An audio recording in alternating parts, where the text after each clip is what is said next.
There we go. Okay, so we'd spoken briefly yesterday about some of the current situation that you guys are have. I understand that you guys have two current systems. Is that the case that you guys are managing sort of your users with? There's a Uniflow and Papercut. No, we don't use Uniflow anymore. So here's basically what happened. When we first started using Stewart Organization, they quoted us the printers with the software, the security software of Uniflow. We started using it. It was terrible. Didn't work right, and after about a couple of months trying to get it to work, totally trashed it and started using Papercut. With Uniflow, we had to sign a contract, a one-year contract, and after that 1 year, it was supposed to be paid for. And so instead of trying to get out of the contract with Uniflow and paying the extra with Papercut, they just said, just don't worry about that. We'll just keep charging you. Uniflow will keep charging you for that 12 months, and we're just going to eat the cost for the Papercut if there was a difference there. Okay. So that's kind of. Now, you guys are using this for secure printing. Is there anything else you're using it for? Secure printing and reports. All right. So that gives me a good framework of what you're going to see today. Yeah, and you guys can see my screen. Okay, you can see a little viewer that I'm shaking around the screen. Yes. Okay. Now, bear with me here because I am going to move between two different monitors just because I want to show you some of the interaction between the two systems. But at this point, I'm going to switch over to my larger screen there. Just let me know when it refreshes. You should see a login page there. We see it. Okay, good. So what I'm going to do is I'm going to log into this. This is Print Audit's system. It's called Infinite User Management. What this is, obviously, by its name, is we're talking about managing the users of who prints, where they print, what they print, and even how that application, how they actually print from an application. As you can see here, I'm logged in as an administrator, and at this point, I have a nice little dashboard that I've got, a couple things that I can see statuses of today. I can see I've had a total of 10 active users. At this point, I've tracked 8 different print jobs. I got a list of who are the active users. As you can see, it's myself here with 43 print jobs. I can also see the top devices that I'm currently tracking. And then I can see job types, print and copy and things like that. If I wanted to, I can edit this dashboard and I can actually add on little pieces of metrics on here. It's just a good little thing to sort of get a handle on what's going on right there during the day. Okay. But I'm going to flip into the administrator here, and I'm going to show you a couple things that we can do. Now, you guys are using sort of a pull print or a follow me type print situation. So you're going between printers. How are you guys authenticating at the device? Is it through a card system? Yeah. Okay. We have it connected to Active Directory. And we have our card numbers within Active Directory, and it pulls it into the printer. That is fantastic to hear. So what I'm going to do, actually, I'm going to shift gears a little bit. I'm going to go into the user side. I'm going to go into the import export. This is our synchronization with AD. If I click on the import, and I'm going to switch it over to Active Directory, what you'll see is we can do a number of different things here. So first off, we can bring it in by OU, which is obviously, your organizational unit string. We can bring it in by security group, or even a combination of both. And by pulling that, we can say, hey, you're at a certain location, you got a security group of manager level, whatever you need to in this case.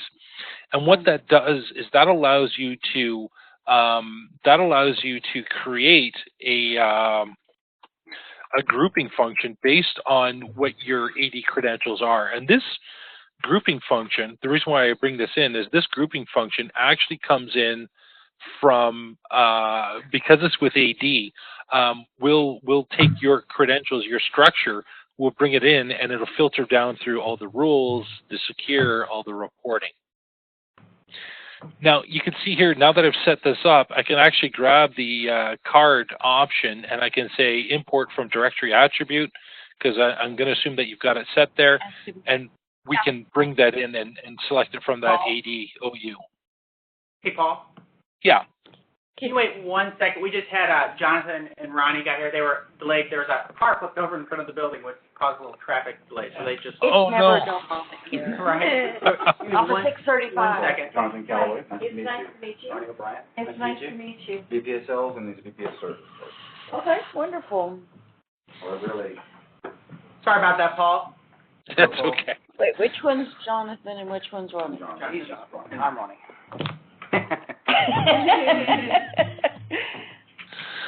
Okay. Okay, guys. Thanks so much. Yeah, and what I was just doing, just a bit of a recap, I was showing how we actually pull in users from Active Directory, and as you can see here, because the pharmacy here has the system where the user card data is in AD, we can actually bring it in through an AD attribute, pull that in, and populate those that card information, which is really fantastic. The good thing about this system is you can set up multiples of these. So I just set up one user import.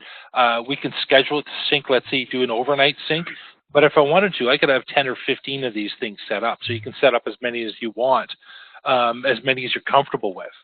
And that'll pull in and resync and regroup users in the system itself. Now, So I have a question about the PIN. Right now, and I'm not sure where it pulls the information from, but our employee ID numbers are like RX0 and then a number, a 4-digit number. okay. Would there be, and I'd have to check to see exactly where in the system it's pulling that 4-digit number, but is that 4-digit employee ID number that's everybody's PIN number right now? Would that be possible? If it's in an OU, which will most likely be different than your card data, absolutely. Yeah. We keep those two separate. Or we could manually put that in, right? You can manually put that in. You could also, the system can also auto-generate it. So I can generate a numeric or an alphanumeric PIN code. That's completely up to you. The other thing that you can do, if I go back to the user import-export, you can also do a supplementary one based on that, based on a CSV file. Okay, all right. So you could, so if you've got those PIN codes. Initially we could import all of them.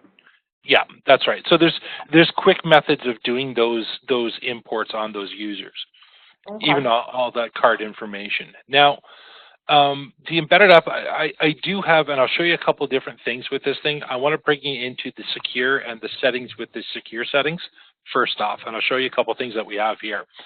So one of the options, and you guys might not utilize it, but I'll just show you anyways. We have a direct integration to Google Cloud Print. So Google has this neat little application called Cloud Print. So if you have any system that has a Chrome browser onto it, whether that be an Android phone, let's say it is a laptop, or even one of those Google Chromebooks, if you have a kid in school, they most likely have one of those, we can do a direct integration where we can actually hold the job and you can release it through the MFP, or you could just choose to track it if you want to, but it's there. We could turn that off though, right? Oh yeah, you don't have to enable it. These are all just features on it. The other feature that you guys might be interested in are release codes, or what we call subordinate codes. So I, as myself, I'm going to print off a document, but it's not really for me, it is for Adam. So instead of me actually printing off this document, I'm just going to give it a 4-digit code.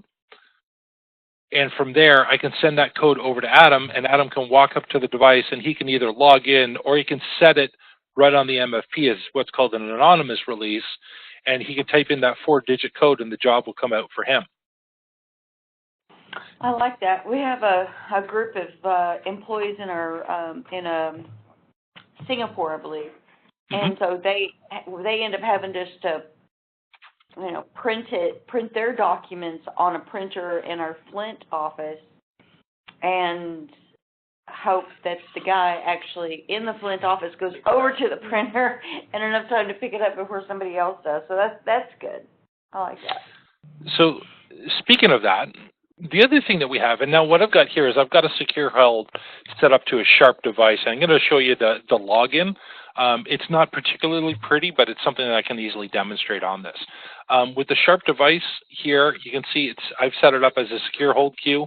The status is green, so it's reachable. If I go in and I wanted to grab some other secure holds, I got a couple options. One is a pass-through, which just means we can track that secure queue.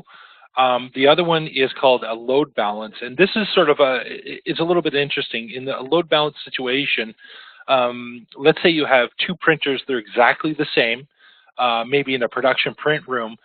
Someone could release a job to that queue, and the job will come out to the least used printers, or the printer that's not currently being used. So it sort of acts as a round robin. Mm-hmm. Then there is what's called a route to queue. So as you mentioned, you've got multiple locations. You could set up a route to queue where if you're in a one office, you could print it, drive out to the other office, and release that print job. So it does do a global follow me print as well. Okay. Now, I'm going to go into this device here, and I'll show you a couple of things that we've got on this device. The one big thing here, and maybe not for multi-function, but if you have any single-function printers, like if you have any HP printers in your office that don't have a big interface on them, we've got an option here which is called a network card release. And what that is it's basically a little black box with a card reader on it, and you can attach it to any printer. It doesn't matter what make or manufacturer. And instead of just having to log in and review a print job and all that fun stuff, you simply walk up to the single function printer, you tap the card on the printer, and your job that you're waiting for automatically comes out. Okay. So, again, I always make a recommendation. If you're doing a secure print and you've got multifunction and single function printers, that's probably your best bet, is to look at those card readers and just say, okay, let's just use those tap and release units for those types of systems.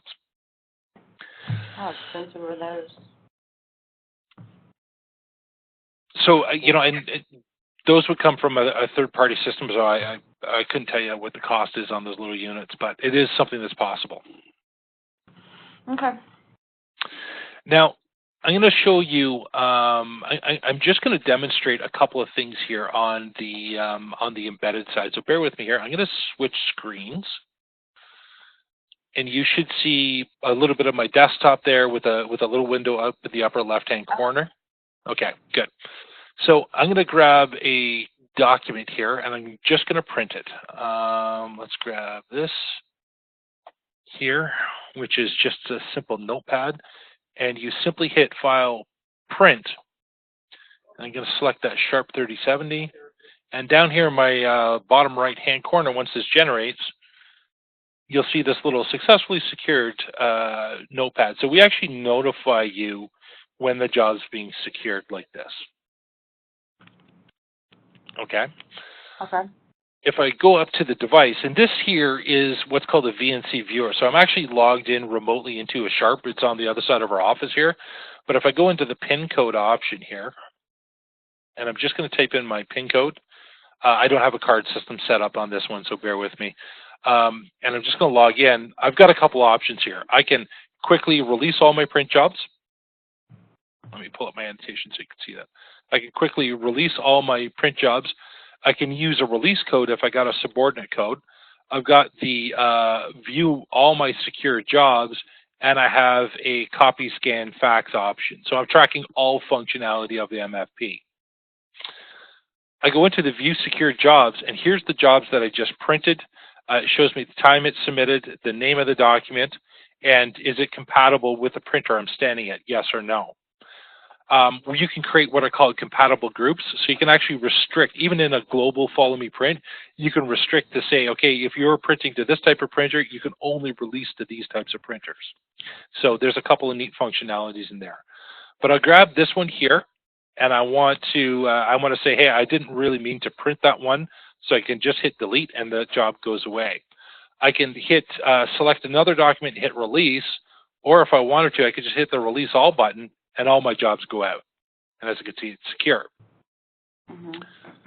So in saying that, I'll go back to my administration here, as you can see, and I'm going to go into my report functionality.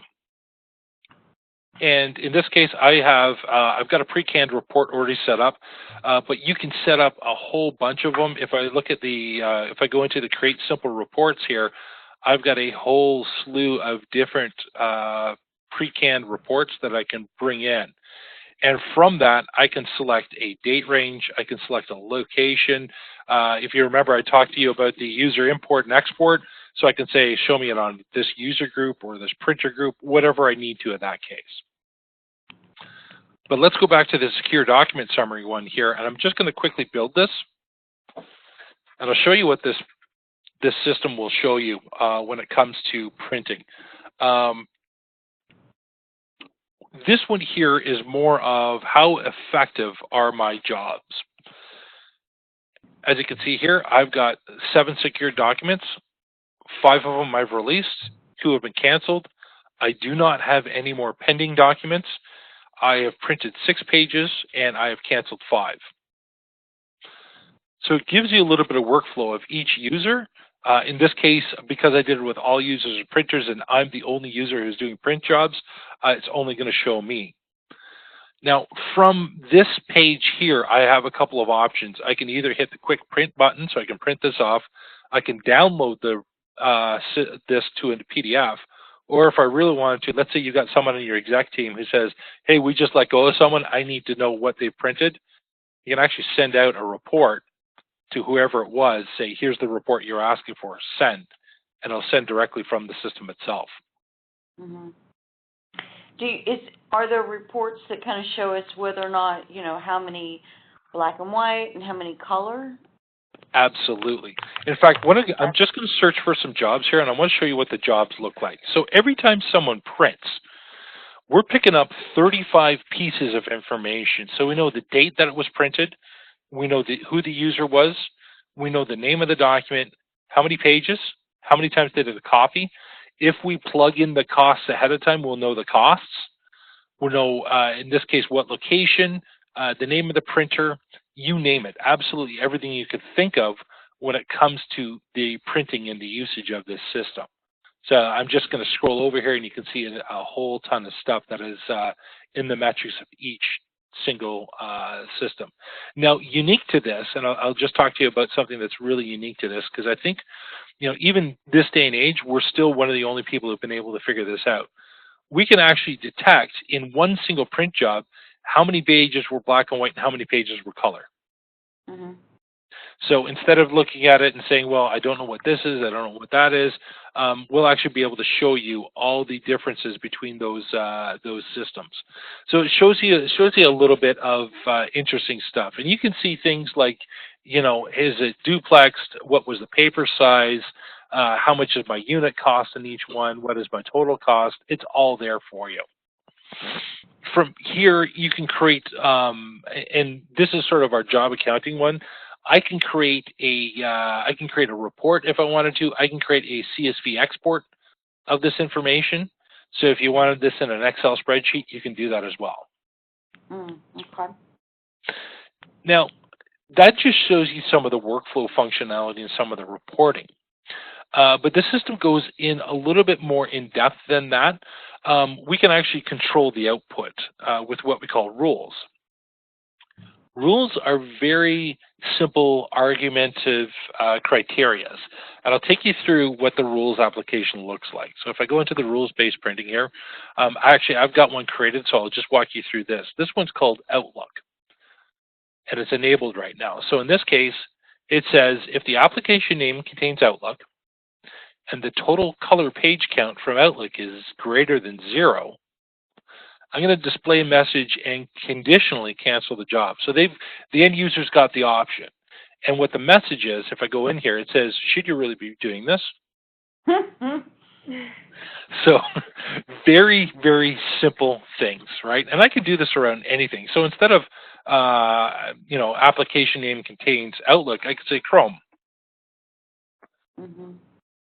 And in this case, I'm just going to delete the total color page count because I should be able to get a pop-up from this.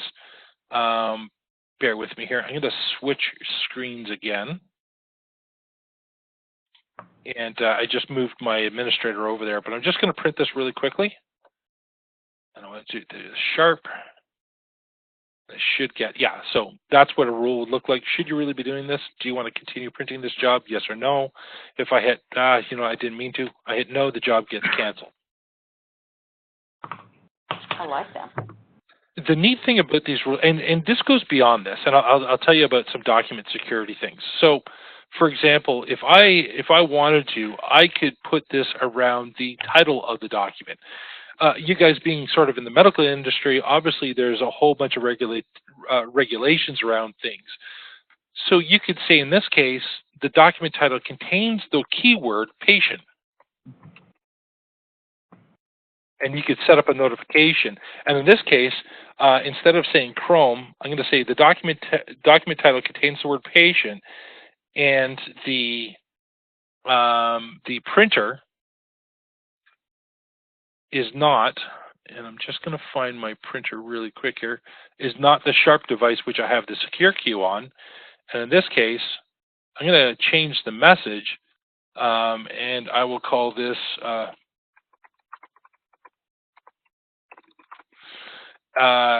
this document contain, and I could say in here, this document contains sensitive information.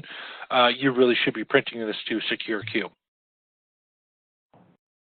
Okay. Now, I'll give you a good one. And this one, I'll give you another example. This is a little heavy-handed, but I've seen this work, and it actually works for a company in Austin. General Dynamics uses this. So what they have is, if the document title contains the word resume, and they got two. They got resume or resignation letter. And instead of doing a pop-up, what they've done as a condition is they actually send an email to HR saying someone's printed off the resume. I like that. So, again, it's a little heavy-handed, but as you can see here, we can set up a rule for whatever you want. There are 88 million combinations of rules that you can do. Most organizations see a fairly significant savings by 2 to 3 rules. Mm-hmm.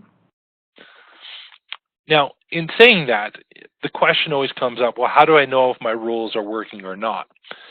If I go into the reporting, you can see here, we've actually got a rule statistic report. Now, I've already built this one, so I'm just going to quickly build this secure report again. And based on this rule, now, and obviously you don't need to build every single report live. You can actually schedule these ones. But as you can see here, I've got one job that was done in color printing. The job was canceled. It was one color page, and here's my estimated savings because of this rule. So you can see how many times those rules are actually working. How many times people look at those rules and say, oh, wow, we got a problem here. We need to go from a soft rule to a hard rule, or whatever you need to. Mm-hmm. But it allows you that flexibility, that insight into what's going on in your environment. Sure. The whole system itself, as you can see, I'm in my Chrome browser. This is all a web interface. So the whole system gets set up in your environment, where we connect everything in. It works on an SQL database as a back-end system. But the accessibility of the web interface, you can do just about anywhere.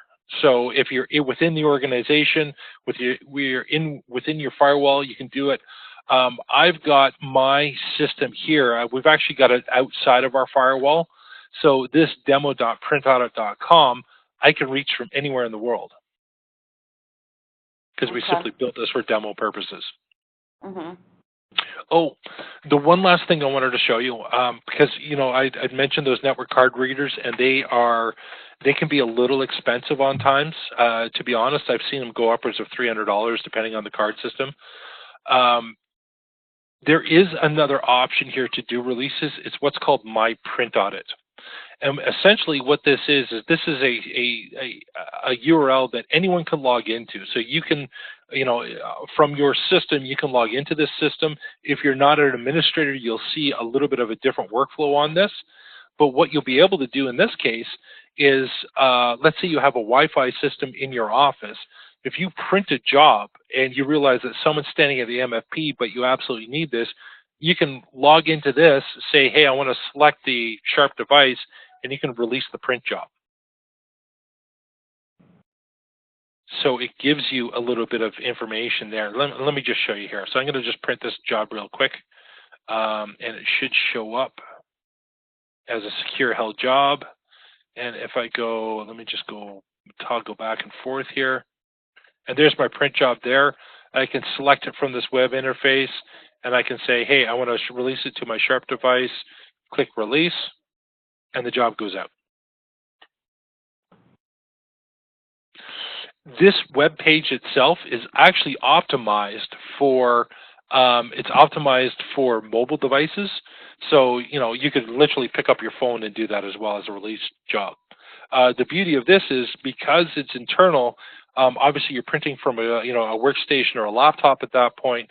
But if you've got sort of a secondary Wi-Fi where someone can access this, they can walk up to any printer with their phone and release that print job.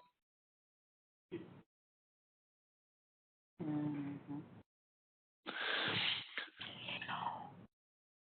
So that's that's phones aren't really allowed in the office.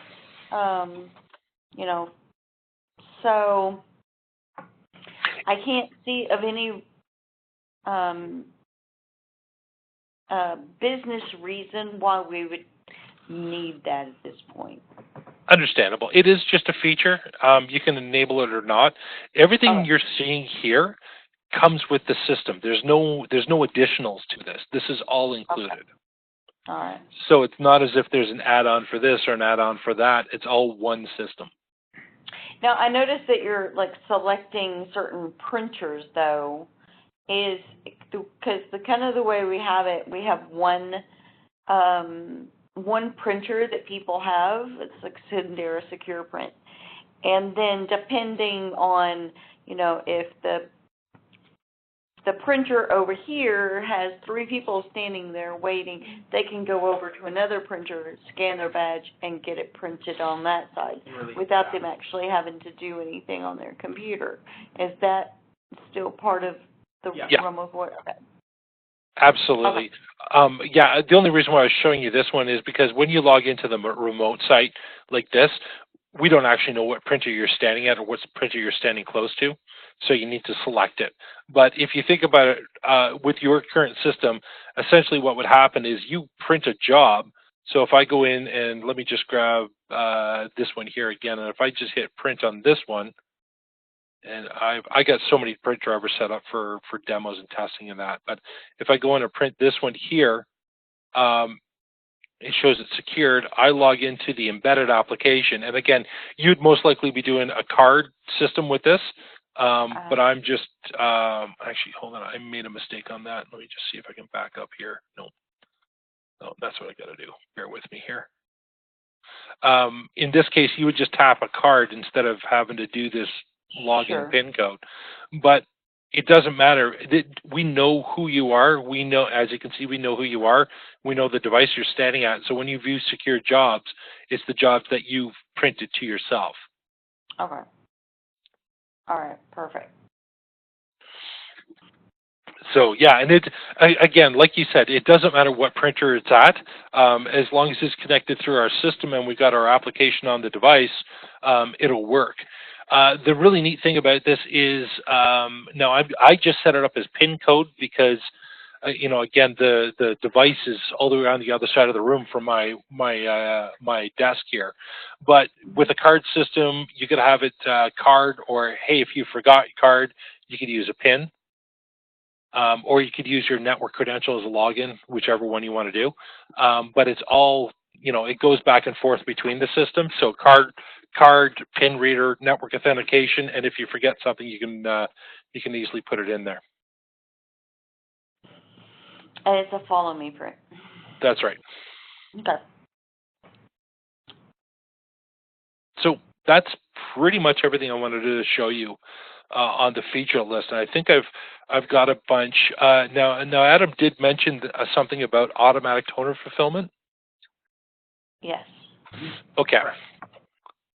So I'm going to switch screens again, and I'm actually going to bring you into another one of our systems.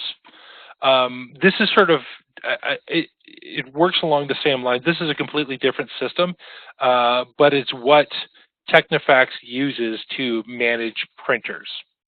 So I'm going to log in here, and I'm going to take you to the devices. Now, these are devices that are in our office here. We use them for testing and all that. When I first log in, you'll notice that I've got, it doesn't matter what make and model it is. I've got them all here. I can see their IPs, their manufacturer, I got the serial number, and I've got all of their current toner levels. But if I log into this, I'll log into this Sharp again.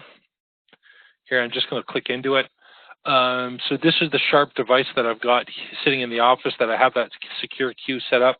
As you can see, as of today, I've printed all of 13 pages to it. So that's pretty much all I've done to it so far through the system, through getting this demo set up. But in there as well, we pick up toner levels on absolutely everything you can think of. Now, the neat thing, and unfortunately, I can't demonstrate it with this because it requires a lot more usage, but as the toner drops in levels over days, we start projecting a depletion date of when it's going to run out. Mm-hmm. And actually, if I go back to my dashboard here, I think I can do it on this HP. So bear with me here. I'm going to go into this HP. Yeah, so I've got one toner because we've only been doing some testing with it. But as you can see here, I'm projecting what day this device is going to run out. So instead of getting a notification based on a percentage, because depending on the device, let's say you do it as a 20% level, that 20% level could last a month, it could last a week. So we've gone down the route of doing that notification on the actual day it's going to run out. Now, in your office, you also have multiple devices. Is that the case? Yes. Okay. With your current setup, are you getting like small? Is your supplier sending you cartridge after cartridge after cartridge? Is that the case? They send us a cartridge with the actual name of where the location of the printer is. So we'll get a cartridge in. It'll have a label on there, and like in the comment section on the label, it'll say which printer. Like the printer outside in the pharmacist area. Okay. Whatever we named it, the intake area, so we know which printer that particular cartridge needs to go to. Do you ever get a notification of if the cartridge goes to a different printer by accident?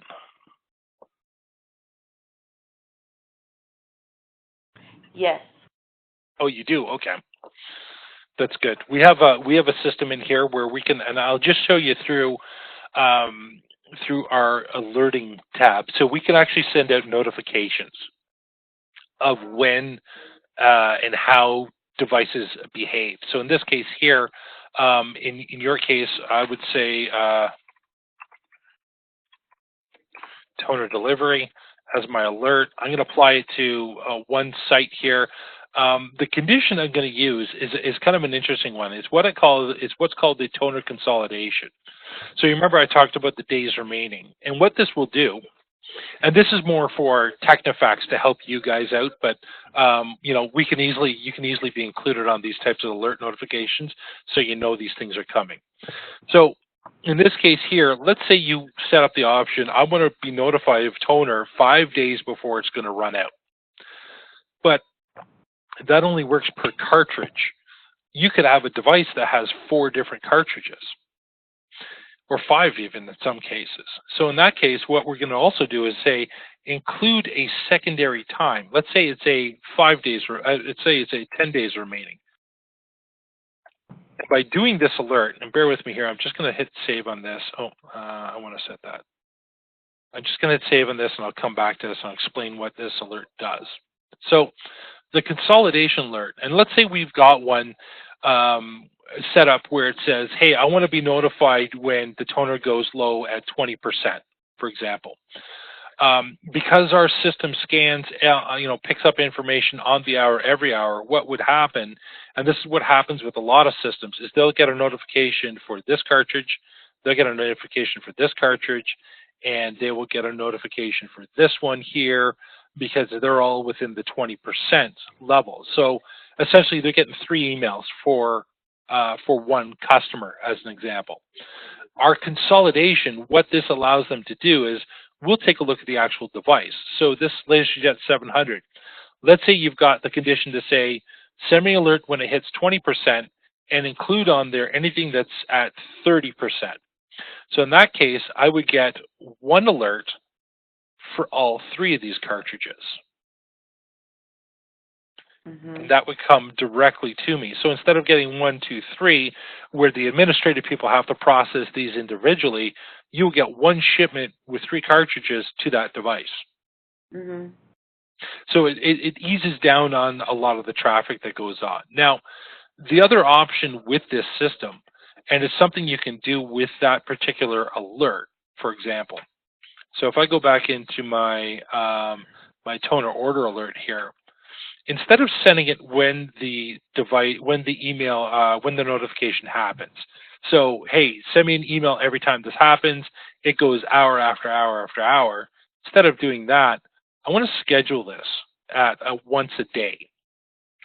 And what this means for Technifax is, instead of getting 500 email alerts about, toner being low for one customer site, they'll get 1 email notification with everything that is actionable. And then from there, they can create and consolidate all the shipping and the routing for you.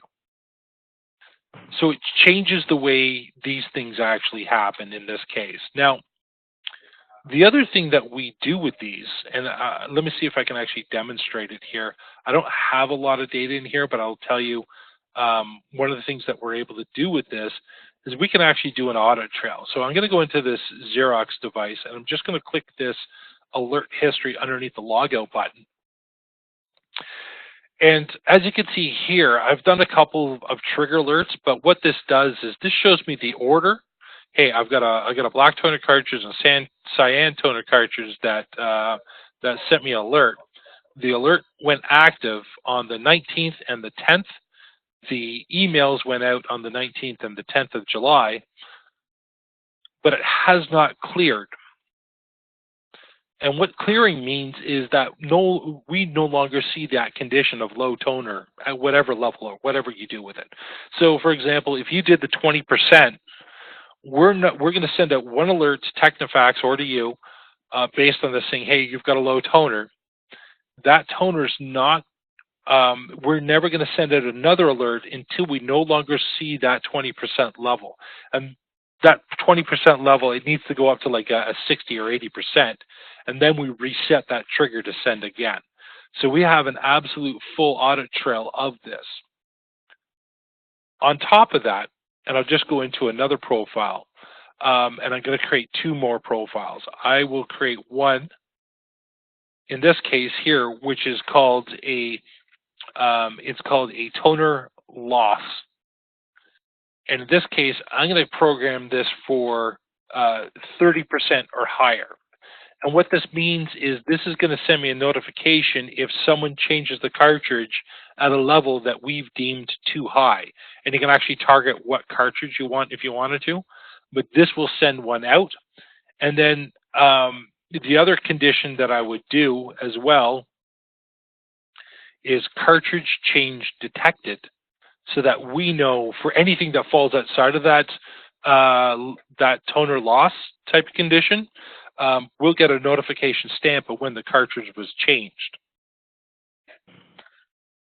Okay. So what that means is for your audit trails and for Technifax's audit trails, if we go into the alert history, ideally what we should see is we should see here was the notification, here's the date it went active, here's the date that Technifax was set on, and then it'll show the date that it was cleared on, and then just below it we will show another notification saying here's when the cartridge was changed, here was the previous level, here's the current level, this is when that was active. And it'll actually show you the change. That way it'll give you an audit trail of I'm low, it was changed, we're good, and we're within so many days of it being active. Mm-hmm. So it gives you a little bit of openness into what's actually going on in that case when it comes to ATF. Mm-hmm. Any questions on that? No, not like that. Excellent. Well, that's pretty much everything I wanted to show you today. I think we had everything that you were looking for. Was there anything that you didn't see that you'd want to see? What about the scanning and faxing? We do a lot of scanning and some faxing. So, is this outgoing faxing from a system? Mm-hmm. So Yes. if I okay, and I'm going to log in here. We have. Well, I say that we have 2 of our printers here in Dallas and 2 in Flint that have faxing capabilities. Okay. So if I log into the system, you'll see here that it's got the copy, scan, fax button. And if I log in there, I can do some scanning. I can make a copy. I can do whatever I need to with the system itself. So it's as I log in, it just opens it up for me, and I can go through there. Is it just you want users to be able to log in and you want to track what the users are doing? Well, I mean, what kind of scanning functionality is it? Is it scan to email? Is it scan to folder? Is it... I mean, those, I guess, are the 2 main ones that we use. We use both of them. Is that it says easy scans. I just don't know what the capabilities of the scanning are. So that's more of the native functionality of the device. To be honest, I couldn't talk to that. It's however we set it up for. If you want scan to email or folder, whichever you choose. Okay. That view right there is the actual control panel for the Sharp. So Okay. once you log in, get past that login screen, then you see the actual control panel device, and then everything you do from there is tracked through. Okay. All right. Then no, that's it. Good stuff. And just to reaffirm something on that, that functionality, what I call walk-up functionality, in our IDM, or sorry, our IUM system, when you log into it, and I'll just go in through here as well, you can see where it says job types here in the corner. That is copy, scan, fax, print. So we give you a breakdown, and you can run that through job accounting if you wanted to. It'll run through all the pre-canned reports as well to say how much each person is printed, how much each person is scanned, fax, copied. You can break it down by user groups. You can break it down by individuals, whichever way you want to. Okay. All right. Perfect. Excellent. Any other questions, comments, concerns? Nope. Do you have any questions, Tom? I think that pretty well wraps it up. Paul, thank you for giving us the demonstration. Very informative. We appreciate that. Love your pick, by the way. Your picture's good. Thanks, guys. Appreciate that. Okay, well, thank you very much, and I'll get you this the recording of this session after we drop off this call and it gets rendered. Okay. That's great. Thanks, everyone. All right. Bye now. Thank you. Bye.